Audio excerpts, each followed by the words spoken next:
क्या आपके पास भी पुराना केवाला है जिसका कि मोटेशन आप नहीं किए हैं, या फिर कोई हाल फिलहाल में केवाला किए हैं उसका मोटेशन नहीं किए हैं? आपको उस केवाला का मोटेशन करना है लेकिन मोटेशन नहीं हो रहा है, तो अब आप लोगों को टेंशन लेने की कोई बात नहीं है, क्योंकि आज के इस वीडियो में हम आपको बताएंगे कि आपका केवाला मोटेशन होगा या नहीं होगा। अगर होगा तो कैसे होगा। आजकल जो YouTube पर आप देख रहे हैं कि बिहार सरकार मोटेशन में एक बहुत बड़ा बदलाव कर दिया गया है, तो आपको बता दें वो बदलाव क्यों किया गया है और किस केवाला के लिए वो किया गया है, इस संबंध में इस वीडियो में हम विस्तृत रूप से जानकारी देंगे। अगर आपका केवाला दाखिल खारिज नहीं हुआ है तो आप बेफिक्र रहिए और आपको इस वीडियो में टोटल जानकारी मिल जाएगी।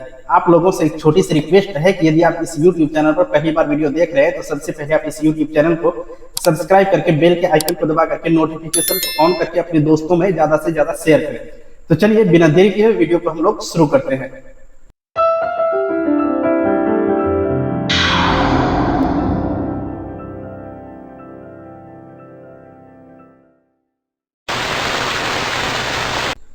तो देखिए, सबसे पहले हम बात करेंगे कि आजकल YouTube पर जो एक खबर चल रही है कि अब बिहार में केवाला का मोटेशन नहीं होगा।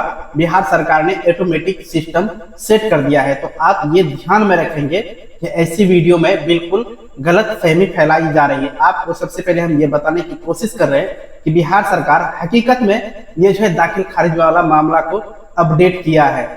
वो अपडेट किनके लिए किया गया है और आपका केवाला बहुत पुराना है, तो आप थोड़ा इस वीडियो को शुरू से लेकर के अंत तक देखिएगा, आपको पूरी प्रक्रिया समझ में आ जाएगी।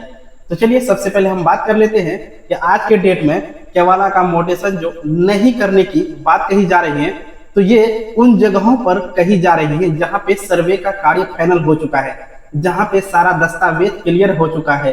तो अब देखिए वहां पे क्या है, उन क्षेत्र में जहां पे सर्वे का कार्य पूरा कर लिया गया है, वहां पे भी उस क्षेत्र में भी जो पुराना केवाला है वो तो है ही, लेकिन नया केवाला जो है आप जैसे रजिस्ट्री कराइएगा तो रजिस्ट्री के साथ साथ ही आपका मोटेशन हो जाएगा। अगर आपके पास उस क्षेत्र में पुराना केवाला है तो अब पुराना केवाला आपका कोई काम का नहीं है, क्योंकि जिस समय आपके यहाँ सर्वे हुआ था, जिस समय डॉक्यूमेंट तैयार हो रही थी, उस समय आप वो केवाला को वहां पे प्रेजेंट किए होंगे। आप वहां पे प्रेजेंट किए होंगे तो इसी वजह से आपका नाम जो है मतलब जमाबंदी में दर्ज कर लिया गया है और जाकर के आप जो है उसका चालान रसीद कटा सकते हैं आराम के साथ। अगर आप उस जमीन को बेचने के लिए चाहते हैं तो आप जैसे बेचेंगे, खरीदने वाला जैसे खरीदेंगे, उन क्षेत्र में स्व मोटेशन जो आता है वो स्व मोटेशन लग जाएगा। यानी कि जमीन बेचने के बाद जो खरीदता है, खरीदने वाला पार्टी जैसे ही उसका जमीन खरीदा जाता है उसको जो है मोटेशन किया हुआ केवाला प्राप्त होगा। ये आप ध्यान में रखेंगे।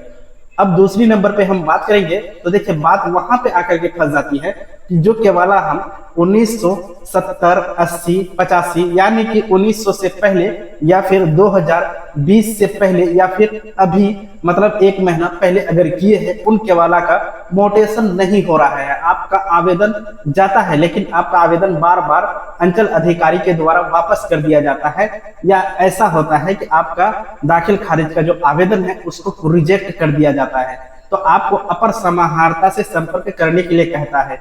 तो आप इतना ध्यान रखेंगे कि अगर आपके पास पुराना केवाला है और आप सोच रहे हैं कि हम केवाला का मोटेशन नहीं करेंगे तो क्या होगा, तो सबसे पहले आप ये ध्यान दें, आप हो सके उसके लिए मोटेशन जो आता है, मोटेशन का एप्लीकेशन जो होता है, जो जो स्टेप है वो स्टेप आप फुलफिल करके आपका केवाला जो है ऑनलाइन आवेदन कर दीजिए। अगर आपका केवाला मोटेशन नहीं हुआ है तो आप यहाँ पे एक बात ध्यान देंगे कि अब आपको करना क्या है। बिहार में जो 16 अगस्त 2025 से लेकर के 20 सितंबर 2025 के बीच में जो एक महाअभियान चलाया जा रहा है राजस्व विभाग के द्वारा, उस अभियान में आप अपना केवाला प्रस्तुत करेंगे और जाकर के उसी के आधार पर आपका जमाबंदी आपके नाम पे खोल दिया जाएगा। लेकिन आप ये ध्यान दें कि आप आवेदन लेकिन कीजिए। आपको सारा स्टेप हम पहले ही बता चुके हैं एक अलग से वीडियो में, थोड़ा यहाँ पे भी हम उसका संक्षेप में विवरण कर देते हैं।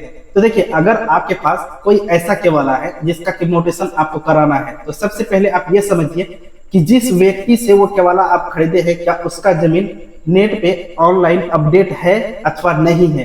अगर ऑनलाइन उसके नाम से अपडेट नहीं है तो सबसे पहले जिस मालिक से आप जमीन खरीदे थे उस मालिक को कहिए कि वो अपना नाम से जमाबंदी को मतलब अपडेट कराए। जैसे वो अपडेट करा लेता है और आप जब आवेदन करते हैं तो आपके पास दो कंडीशन आ जाता है।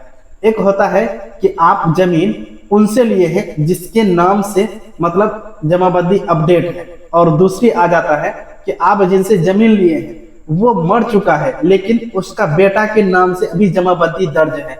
तो ऐसी परिस्थिति में आप क्या करेंगे? तो ऐसी परिस्थिति में आपको अभी करना क्या है, जब भी आप मोटेशन के लिए ऑनलाइन आवेदन देने के लिए जाएंगे तो आपको सबसे पहले ये दिमाग में तय कर लेना है कि जिस व्यक्ति से आप जमीन खरीदे हैं उस व्यक्ति का कितने वंशज हैं, उनका वंशावली बना करके उस पे उसका सिग्नेचर करा लीजिएगा। उसके बाद ऑनलाइन मोटेशन के लिए आप एप्लीकेशन दीजिएगा, तभी आपका जो है मोटेशन होगा। अगर आप उनका वंशावली बना करके अपना केवाला में नहीं लगाते हैं तो आपका दाखिल खारिज आवेदन जो है 100% रिजेक्ट कर दिया जाएगा।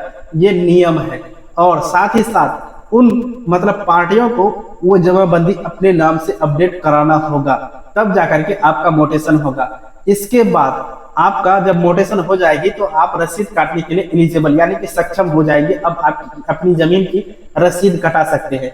लेकिन आप सोच रहे हैं कि बिहार में जो इस तरह की अपडेट आया है कि अब रसीद नहीं काटना पड़ेगा, यानी कि अब मोटेशन नहीं करना पड़ेगा, सरकार खुद ही आपका जमीन का मोटेशन करेगा, तो आप गलत फहमी में हैं। ये उन क्षेत्रों के लिए है जहां पे सर्वे का काम कंप्लीट हो चुका है, जहां पे खतियान वगैरह सब कुछ बट गया है। उन क्षेत्रों में क्या है कि अब वहां पे जो भी जमीन की रजिस्ट्री कराई जाएगी उनकी मोटेशन अपने आप हो जाएंगे।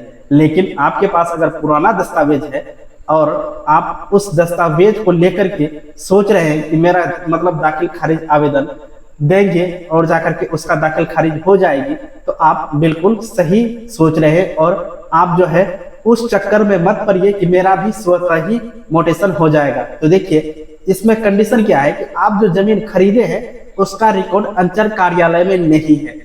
सबसे पहले ये समझिए, जब आपका रिकॉर्ड जब आप केवाला बनाए, केवाला तो आपके हाथ में आ गया, अंचल कार्यालय जो है आपको बता दें जहां पे कर्मचारी लोग बैठते हैं वहां पे आपका कोई सबूत नहीं है। आप जब तक अपना सबूत नहीं दीजिएगा केवाला तब तक आपका नाम से जमाबंदी नहीं खोलेगा।